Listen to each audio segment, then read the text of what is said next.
Welcome back mga kalab. Ito na naman po ang inyong lingkod, si Mr. Destiny. At syempre pag-uusapan na naman po natin sina Maine Fulkerson at Richard Fulkerson. Kasama nga po niya ang kanyang buong pamilya mga kalab.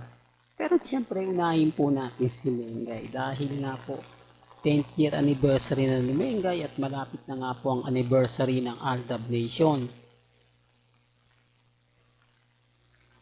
na kitang-kita nyo naman po halos walang pinagbago, no? 2015, 2025, yayadab pa rin po. Sino nga po ba ang unang naiisip ng Aldab ng mga netizen? Sino nga po ba ang hindi magsasabing kasama si Alden Richards sa mga bagay-bagay na ganyan? Sa mga kritiko po ni Mr. Destiny, hindi niyo po alam, hindi po sisikat ng husto si Mengay kung wala si Richard Fulkerson. Real talk yan, hindi ko pinopromote si Alden o si Mengay sa mga sinasabi ko. Parehas po si Alden at si Maine na si Mengay baguhan po, si Alden bagsak na yung karir. Real talk to mga kalgab. Nag-aantay na lang po si Alden ng mga panahon na yon na makatuloy na yung negosyong binabalak niya. Yung makapag-ipon ng konti at syempre aalis na nga po siya sa showbiz. Wala nang kumukuha po sa kanya. Hindi na po siya kinukuha sa mga guesting ng GMA Kapuso. Ang huling guesting niya, yung Bubble Gang. Tapos nun, wala na. Hindi rin talk to mga kaltaba para lang po malinaw sa inyo. Kasi maraming nagre-react, maraming nagsasabi ng ganon. Kaya nga sabi ko sa inyo, hindi nyo po pwedeng sabihin sa akin na ganyan to ganyan kasi wala po kayong alam.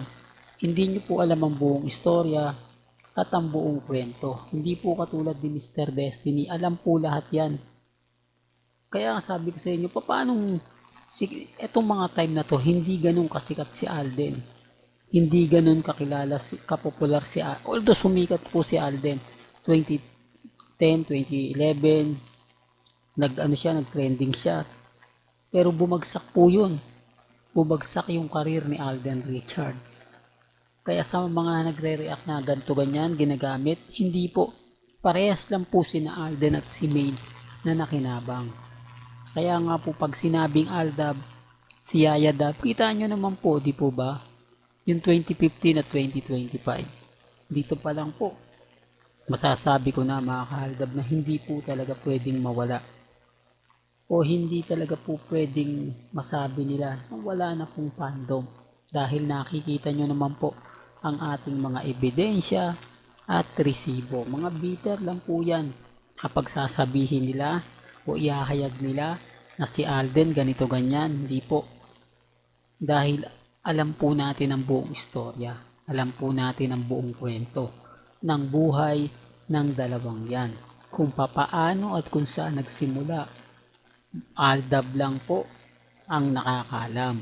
Kaya nga sabi ko sa inyo, yung mga event na pinagmamalaki ng mga Alden fanatics at Maine fanatics na ngayon lang, wala po yan. Wala po yan sinabi ng mga panahong 2016 hanggang 2017. Sinasabi ko lang po yung katotohanan lalo na po sa mga bitter sa akin na si Mengay at si Alden po talaga ang totoong itinakda. Well, punta na tayo kay Alden. Ito yung touchdown po sa Abu Dhabi, Dubai. Dito may kita nyo na wala po talaga si Mama Ten. At pamilya Fulkerson lang po ang matatanaw po ninyo sa photos na yan. Na si Alden Richards po mismo ang kumuha. Yung pangalawang baba ni Alden sa UK, wala pa rin po si Mama Ten. Doon pa lang may mali na. Doon pa lang masasabi nyo na oo nga Mr. Destiny kasi kumbaga kung naandun si Mama Ten, agad-agad din yan lalapitan ng mga mamis, mga titas, mga senior. Kasi celebrity rin yan si Mama Ten. Sa mga hindi nakakaalam. Baka sabihin nyo fake news na naman po tayo. yung kasagsagan po ng kasikatan ni Alden Richards kasama po sa teleserye si Mama Ten. Para lang po malinaw, para lang po alam nila, gumanap din po na mataray si Mama Ten kay Alden Richards. Alam ko yung iba hindi po alam yan, pero yung solid Alden fanatics ka na sinasabi mong 2010 o 2011, 2012, Alden fanatics ka, alam mo yung sinasabi ko. Alam mo yung pinupunto ko. Bagamat sabihin mo na ganito ganyan, hindi totoo, wala po akong magagawa doon. Kasi sabi ko nga po sa inyo, ako naman po, dito naman po sa channel ni Mr. Destiny, kumbaga, yung mga matatagal, sapul na sapul ko na po yan. Yan ang isa sa kagandahan nyo. Kaya, sa mga nagsasabing ginagamit ko yung Aldab, hindi po. Kung gagamitin ko yung Aldab, nung una pa, at ngayon bumitaw na ako. Kasi wala na ako makukuha bagong viewers at bagong subscriber Lahat po yan, 2022. Yung simula nagkaroon ng kasalang serye, marami nang bumitaw. Isa po si Mr. Destiny ang naging matatag. Yung iba pong mga vlogger ng Aldab nagsiyalisa na.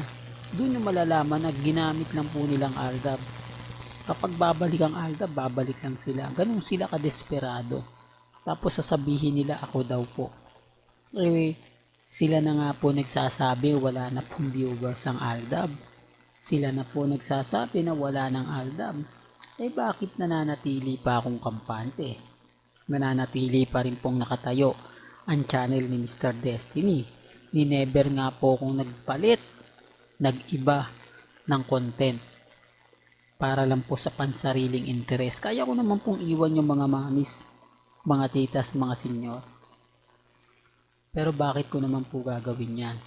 Bakit ko naman po magpapahayag ng mga bagay-bagay na ikalulungkot po? Kasi sabi ko nga po sa inyo, simula since 2015, talagang marami po tayo nakakasama, marami po tayo mga mamis, mga titas na talagang nagmamahal at sumusuporta po sa dalawa. Kaya nga po hindi ako bibitiw. Hanggat na andyan po kayo, hanggat nananatili tayong matatag at kampante, nasa likod niyo po si Mr. Destiny. Hanggang dito na lang po ang ating latest updates. Kaya kung gusto niyo pa po ng pinaka-latest at sariwang update, abay tumutok lang po kayo dito po sa channel ni Mr. Destiny para updated po kayo sa mga bago at sa mga latest na i-upload po natin maya-maya lang. Hanggang sa muli, salamat po sa panonood at pakikinig.